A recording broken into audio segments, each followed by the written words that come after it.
Selamat pagi Dewan Juri yang terhormat, terima kasih atas waktunya. Saya Pramestia Sekar Salsabila, perwakilan dari Universitas Teknologi Yogyakarta sebagai pembicara pertama tim oposisi. Kami dari tim oposisi menyatakan tidak setuju dengan mosi kali ini, yaitu gerakan-gerakan sosial seharusnya lebih berfokus pada ketimpangan kelas ekonomi daripada diskriminasi berbasis identitas. Mengapa kami tidak setuju? Saya membawakan 2 poin argumen, yaitu yang pertama, pemerintah tidak dapat memaksakan kemana gerakan sosial ini akan dijalankan oleh masyarakat, karena masyarakat sendiri memiliki hak asasi manusia yang melekat dalam diri mereka masing-masing. Lalu yang kedua, di negara demokrasi, hak asasi manusia merupakan hal yang diutamakan, karena hak asasi manusia ini merupakan kompleks dan termasuk besar, sehingga akan menimbulkan dampak yang besar pula ketika terjadi pelanggaran hak asasi manusia seperti diskriminasi dan rasisme. Sebelum masuk kepada poin pertama argumen saya, izinkan saya menyanggah pernyataan dari tim pemerintah.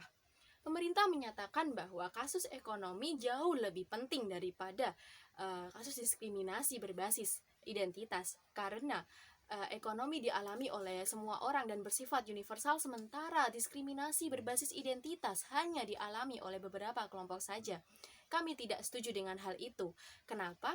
Karena meskipun ekonomi dialami oleh semua orang dan bersifat universal, tapi yang selalu diangkat atau di-highlight kasusnya dan gembar-gemborkan hanyalah kelompok buruh saja. Kelompok lain tidak pernah digembar-gemborkan sama sekali.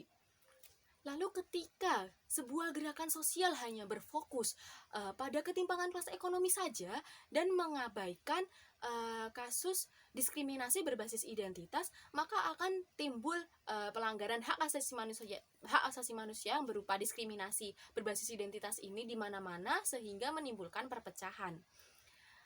Lalu masuk pada poin pertama argumen saya, pemerintah tidak dapat memaksakan gerakan sosial yang dilakukan oleh masyarakat ini, karena masyarakat mempunyai hak asasi manusia yang melekat pada dirinya masing-masing. Hak asasi manusia merupakan hak yang dimiliki manusia yang bersifat mutlak, dimiliki manusia sejak lahir hingga sejak dalam kandungan, hingga akhir hayat. Dan hak ini tidak dapat diinterupsi, tidak dapat diambil, direbut, dan dihancurkan oleh siapapun dengan alasan apapun.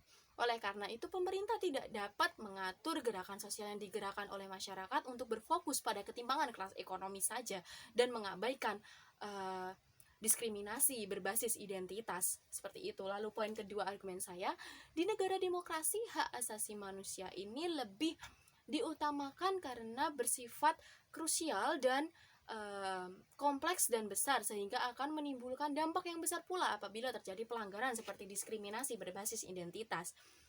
Ketika terjadi diskriminasi berbasis identitas di suatu negara dan pemerintah mengabaikan hal itu atau mengesampingkan hal itu dan mengutamakan ekonomi saja, maka hal itu akan semakin lama akan semakin membesar dan akan menimbulkan perpecahan yang bisa menghancurkan suatu negara.